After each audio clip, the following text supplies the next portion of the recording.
Hi class, in this video we're going to talk about chapter 8, the application of taxation. Now chapter 8 and also chapter 9 is based on chapter 7. So if you have any misunderstandings about the basic concepts, go back to chapter 7 video and watch those concepts, okay?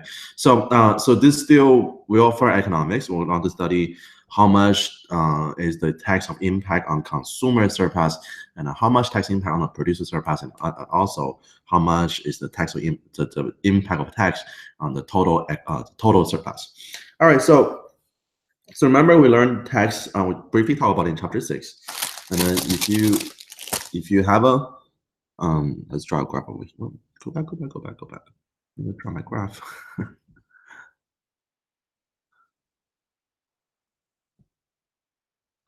All right, here we go again. All right, so if you remember from chapter 6 that we learned that when you have a regular supply demand curve, and then here will be the price for you, and this is the supply, this is the demand. When you have a tax, if you do the tax on buyer, the demand curve will shift lower, and if you do the tax on seller, supply curve shift higher, and then they all go to the left area. But still, once that happens, you're gonna have a new price for buyer. So buyer price will be somewhere over here, and then the seller price will be somewhere over here. So it doesn't matter which curve you shift, you're gonna have this new buyer price and seller price.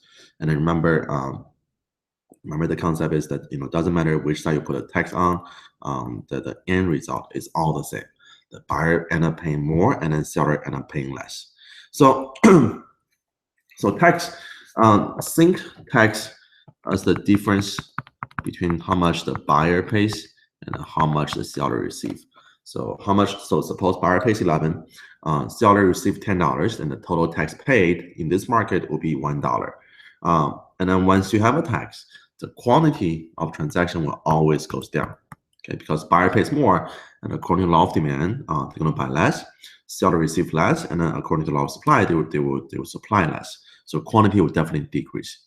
And then there will be a tax burden. So this tax burden, so how much tax did the buyer pay? How much tax the seller pay is usually distributed between the buyer and sellers. But this depends on the elasticity of supply demand. If between with two parties, so supply and demand, whoever is more elastic will pay a lower portion of the tax, and whoever is inelastic, that means they cannot change, that they still have to buy this good, then they will end up paying a higher portion of demand curve. So we have this demand curve over here. So the price without tax is this this price over here, and the quantity is the original quantity. And I'm going to put a tax in it. So for the tax, so the tax will be from this point to this point over here. So this vertical difference is the tax per unit. And if, because the price went up, our quantity also went down to a new level. What just happened? Go back. Our quantity also went up to a new level. And then right here is how much the price buyer pays. And over here is how much the price seller receive.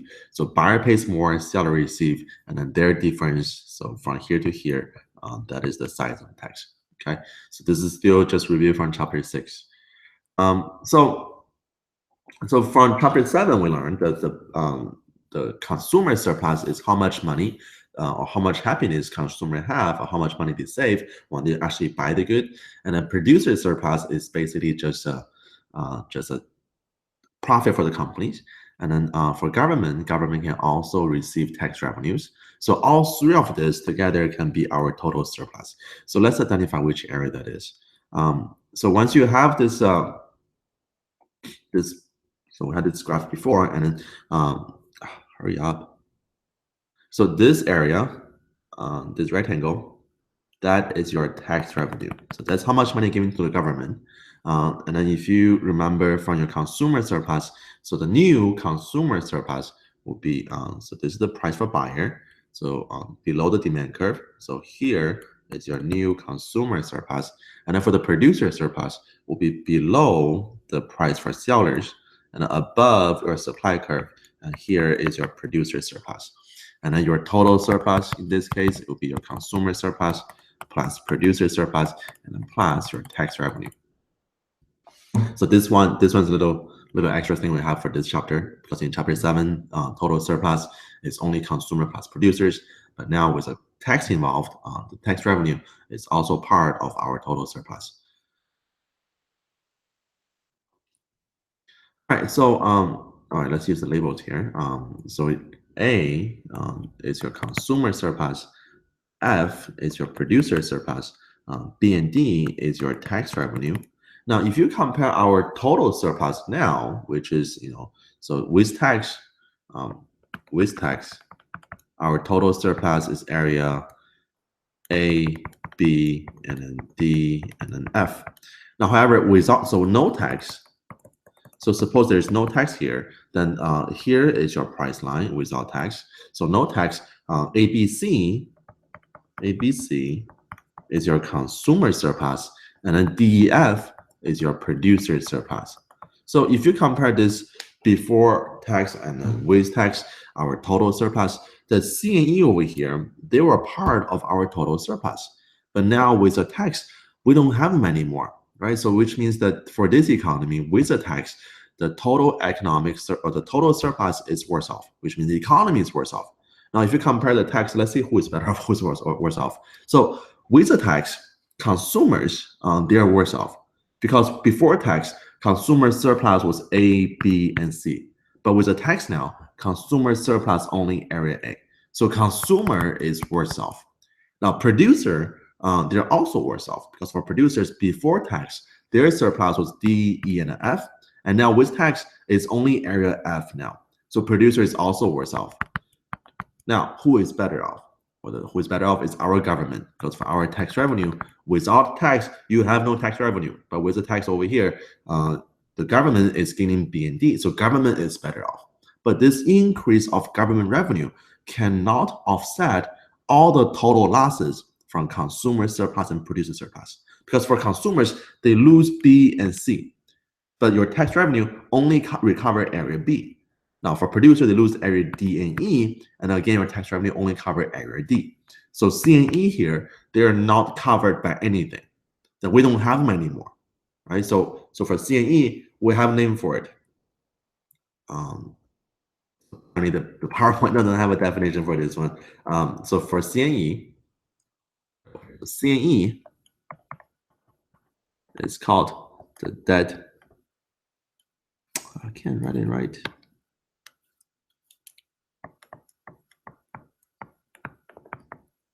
Weight loss. Okay, so now what debt weight loss is, I think we talked about it in chapter 7, but if suppose just in case we didn't talk about it. So debt weight loss is any type of inefficiency just result of any type of market distortion. So which means anytime if you lose your total surplus that cannot be recovered by any change in the economy, that loss of total surplus, we call this the debt weight loss. And debt weight loss also representing this inefficiency in the economy. So every time the economy is worse off, your total surplus goes down, and whatever you're losing area, that's your total surplus. I mean, that's your debt weight loss. And it's also short for DWL. Okay, so if you see DWL, that's your total, that's your debt weight loss. All right. Okay, so we talk about this. So here debt weight loss. So definition, debt weight loss is the fall in total surplus that's a result from market distortions such as a tax. So when the total surplus goes down, we call this a debt weight loss. Okay, and debt weight loss is bad. We don't like debt weight loss.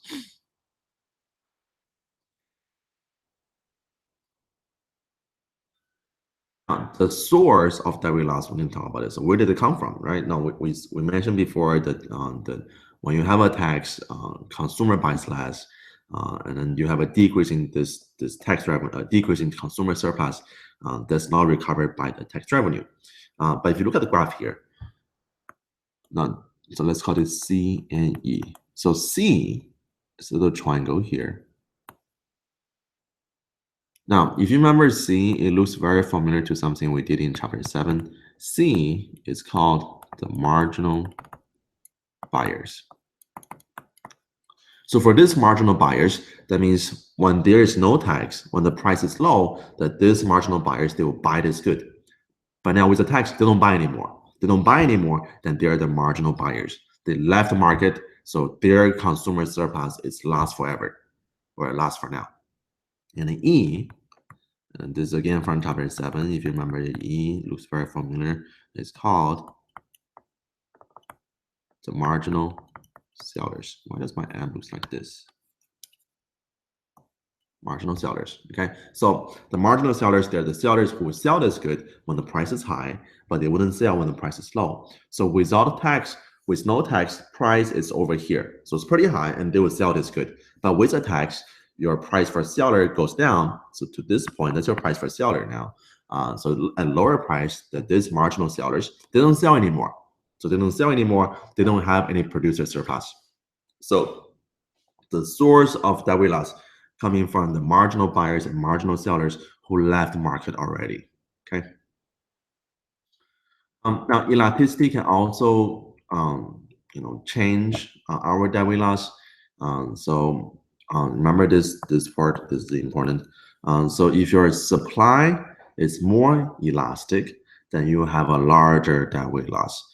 If your demand is more elastic, you also have a larger debt weight loss. So this elasticity here, if either the demand or supply is more elastic, that means that for those demand supply, they're more flexible. They tend to change behavior. They tend to not to buy this good anymore. Then the weight loss will be larger. Now, vice versa, that if your supply demand very inelastic, that means they have to buy it or they have to produce it. So if you change the market price, nobody change behavior, then you have no debt weight loss. So if it's elastic, you have a larger debt weight loss. But if it's inelastic, you have your debt weight loss is smaller. Okay. So elastic, larger debt weight loss, inelastic, lower debt weight loss. All right, so we have two graphs over here. Now, if you look at the first one here, your demand and supply curve is, your supply curve is inelastic, right? That's pretty steep.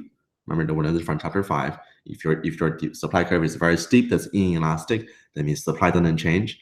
If your supply is very flat, that's elastic. That means supply tend to change. So if you have a inelastic supply, and then you do the same size of tax, then your debt weight loss is only the small triangle over here. But for the elastic supply over here, for the same size of tax, so these two are the same size over here. Okay, so for the same size tax, your triangle is much bigger now. So debt weight loss is larger. Okay, so remember this: inelastic, smaller debt weight loss; elastic, larger debt weight loss. And doesn't matter which is supply or demand. Same thing over here. So if your demand is inelastic, so very steep, that's an inelastic demand. Very flat, that's an elastic demand. So for inelastic demand, when you have a tax, debt weight loss is smaller. But for elastic demand, see how much bigger the triangle is. So it's a larger debt weight loss. And then again, guys, to find how much your debt weight loss is, so since it's triangle, looking for the area for triangle. So it's the vertical difference. So from here to here times the horizontal difference from here to here, and then divided by 2. So just the area of a triangle. Okay. All right, let's skip this. Okay, so when you have a debt weight loss, that means it's inefficient for the economy. Now, at the same time, government is getting a tax revenue. So for the tax revenue, the government is gonna be a balance over here because your tax revenue.